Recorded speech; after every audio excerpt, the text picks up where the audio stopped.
जो हाल ही में Apollo hospital Lucknow में हमारी डीएटी टीम उसने बताया कि ये एक बच्चा था 14 ईयर ओल्ड। एक तो था कि लिवर इन्वॉल्व था, दूसरा था कि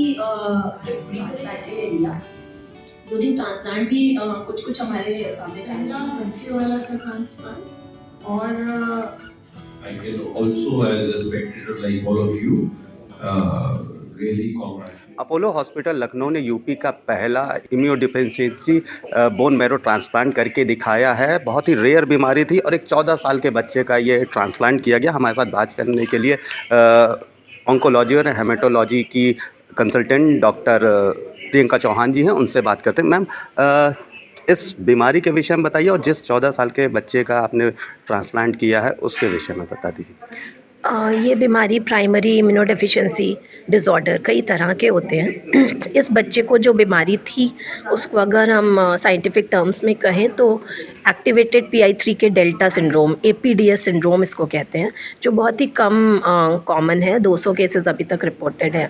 इस बच्चे को वो बीमारी थी। इसमें यही होता है कि बॉडी में जो इम्यून सेल्स होते हैं, जो लिम्फोसाइट्स होते हैं, वो ठीक से काम नहीं करते हैं, तो एंटीबॉडी प्रोडक्शन भी कम होता है और T लिम्फोसाइट जो वायरसेस से बचाते हैं इन्फेक्शन से, वो भी इसमें डिफेक्टिव काम करते हैं। तो इस बच्चे को 6 महीने की उम्र से रिकरेंट इन्फेक्शंस हो रहे थे, बार बार एडमिशन्स की ज़रूरत पड़ रही थी हॉस्पिटल में, IV एंटीबायोटिक देने पड़ रहे थे। तो धीरे धीरे इसने कई जगह कंसल्ट किया, फिर फाइनली 7 साल पे इसकी डायग्नोसिस बनी कि ये प्राइमरी इम्यूनोडेफिशिएंसी डिसऑर्डर है। तब इसे ट्रांसप्लांट के बारे में बताया गया था, लेकिन क्योंकि इसके पास मीन्स नहीं थे और ये यूपी से बाहर जाना नहीं चाहता था, यूपी के रहने वाला है, तो ट्रांसप्लांट नहीं करा पाया था। लास्ट ईयर ही हमारे पास आया था ट्रांसप्लांट के विषय में जानने के लिए। तब हमने इसका वर्कअप किया। इसका भाई जो था वो फुल HLA मैच डोनर था, उससे फिर हमने इसको इस साल ट्रांसप्लांट किया 2 महीने पहले, और ये ट्रांसप्लांट अभी तक सक्सेसफुल रहा है।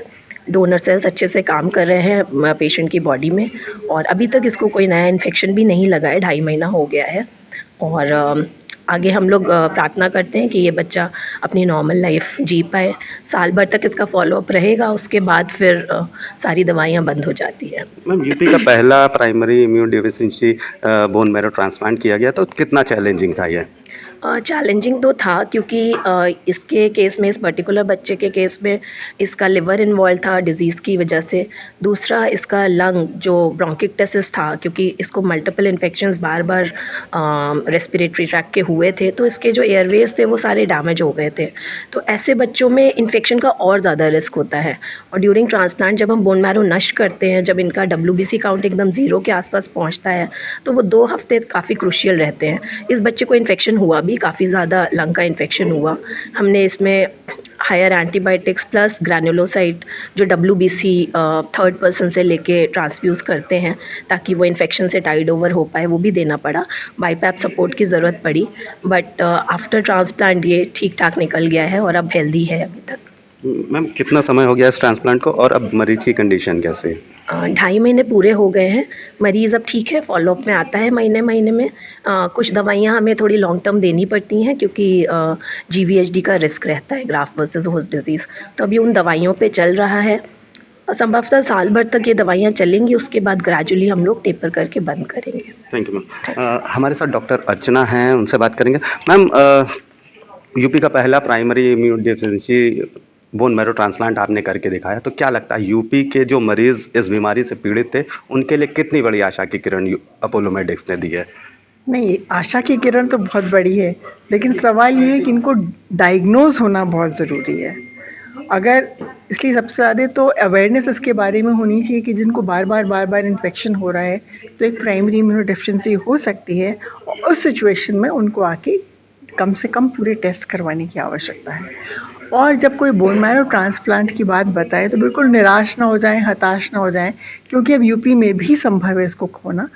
और अपोलो ने ही अभी तक 10 ट्रांसप्लांट तो कर लिए। खैर इम्यूनोडेफिशिएंसी के नहीं थे, इम्यूनोडेफिशिएंसी का तो पहला है, बट जैसे जैसे ज़्यादा करते जाएंगे, उम्मीद यही करते हैं कि एफिशिएंसी बढ़ती चली जाएगी यहाँ की और बहुत अच्छी सेवा दे पाएंगे लोग। मैम बहुत ही रेयर बीमारी है और बहुत ही मतलब गंभीर बीमारी भी है, तो लोग कैसे इसको जान सकते हैं और कैसे इसके बारे में जल्दी से जल्दी पता लगा सकते हैं ताकि इलाज जल्दी से जल्दी शुरू हो और मरीज़ ठीक हो सकें? तो जब हम प्राइमरी इम्यूनोडेफिशिएंसी की बात करते हैं तो उसका सबसे कॉमन प्रेजेंटेशन जो हम कहेंगे, जो बहुत जल्दी किसी बच्चे को इन्फेक्शन शुरू हो जाए।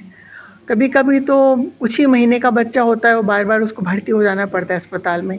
कभी लंग का इन्फेक्शन या डायरिया या कान के इन्फेक्शन से बार बार होने लग जाते हैं। तो ऐसी स्थिति में कम से कम ये सोचने की आवश्यकता है कि इसको इम्यूनोडेफिशिएंसी हो सकती है, क्योंकि इसी की वजह से बार बार इन्फेक्शन हो रहे हैं। और उस सिचुएशन में उनके पास प्रॉपरली जहाँ पे इसकी जांच संभव है वहाँ जाके करवानी चाहिए और उन डॉक्टरों से सलाह लेनी चाहिए। Thank you. तो हमने बात करी अपोलो मेडिक्स में primary immunodeficiency bone marrow transplant करने वाले डॉक्टर से। उन्होंने बताया कि एक अनोखा केस था और उत्तर प्रदेश में पहली बार ये इस तरह का बोन मैरो ट्रांसप्लांट किया गया। बहुत ही चैलेंजिंग केस था। 14 साल का एक कम उम्र का बच्चा था जिसके primary immunodeficiency bone marrow transplant किया गया है। लगभग 2.5 महीने हो चुके हैं और पेशेंट की हालत अच्छी बनी हुई है। वो अपनी नॉर्मल लाइफ में धीरे धीरे वापस आ रहा है।